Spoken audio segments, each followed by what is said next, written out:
Maserati and the Trident symbol is steeped in automotive history.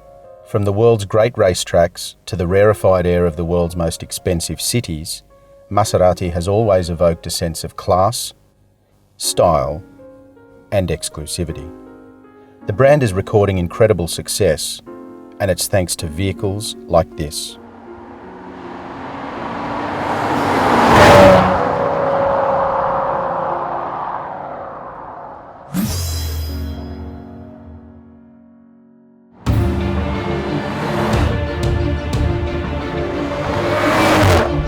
Now the Ghibli might be the most affordable Maserati in the range, but I tell you what, this key's got a very hefty, expensive feel to it. Now I've been given the keys, we've got the beautiful driving roads outside the Gold Coast on the way to Byron Bay all to ourselves, so let's get out there on the open road and get a feel for how the Ghibli performs.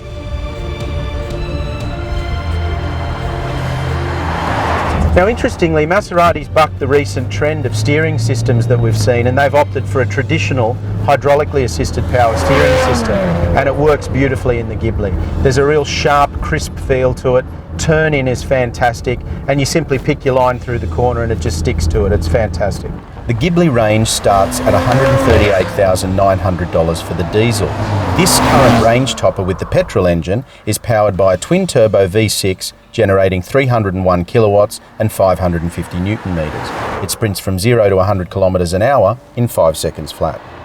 Depending on model, the Ghibli only weighs between 50 and 90 kilos less than the much bigger Quattroporte, and it's interesting because it certainly feels a lot lighter than that. And for what is a reasonably spacious four-door sedan, not a two-seater sports car, the Ghibli really does have a sporting heart. It's not easy to tear yourself out from behind the wheel because the Ghibli S is so much fun to drive, but let's take a closer look at some of the details. When you sit behind the wheel of any Maserati, it has to deliver a luxury premium feel, and the Ghibli certainly does that. There's a real quality to the leather trim, the soft touch surfaces are nice, and it feels really exclusive here inside the cabin. There's a bewildering array of options, different coloured leathers and trim. You can have wood grain and carbon fibre, so you can really personalise the Ghibli to suit your own specific taste. The central infotainment screen's really easy to use. We found pairing our phones to the system really easy. We're using the Bluetooth streaming for the audio, and that works nicely as well. I also like the visibility from the driver's seat. The A-pillars aren't too thick, and you've got a really nice view of the road in front of you, no matter where you adjust the seat. Speaking of which, there's plenty of adjustment within the seat for drivers of all heights. Now importantly, this is a four-door sedan, so we need to go into the back and get a passenger perspective from the back seat and see how comfortable that is. Okay, so I've folded myself into the back seat here. Now I've left the front seat where I have it for my driving position, and I've sat directly behind that. Has to be said, there isn't a great deal of room back here if you're over 6 feet tall. I can fit in, but only just. I have to have my knees either side of the seat. I can't really fit them in directly behind the seat. I do have enough room under the seat for my feet, so that's a plus. And there is probably just enough room here with the squab to be able to fit in here. Surprisingly, there's quite a lot of headroom, and this goes back to that design trick that the roofline of the Ghibli actually looks lower than it is when you're outside the car. And as you can see, I've got a good few inches above my head even when I sit up straight.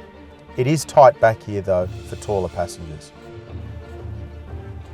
In an exterior styling sense, Maserati is adamant that this car, the new Ghibli, had to look every ounce a Maserati. Now if you stand back and you look at the front end, or you see it approaching in the rear view mirror, there's no doubt where this car comes from and who manufactured it. It's got a very low and wide and aggressive front stance, every ounce a Maserati. If you move further back, these vents in the quarter panels, they're signature Maserati as well. But for me personally, the most attractive styling element is this chrome window line. It has a little trick that it plays on you where it draws your eye to that as opposed to the roof line. So instead of looking up here, you're looking down here, and then the Ghibli looks more like a large two-door than it does a four-door sedan. It's a subtle trick, works very well.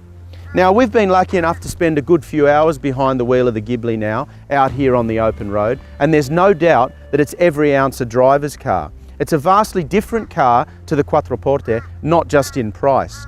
Maserati has the potential to appeal to a whole raft of different buyers who potentially before may never have been able to afford a Maserati.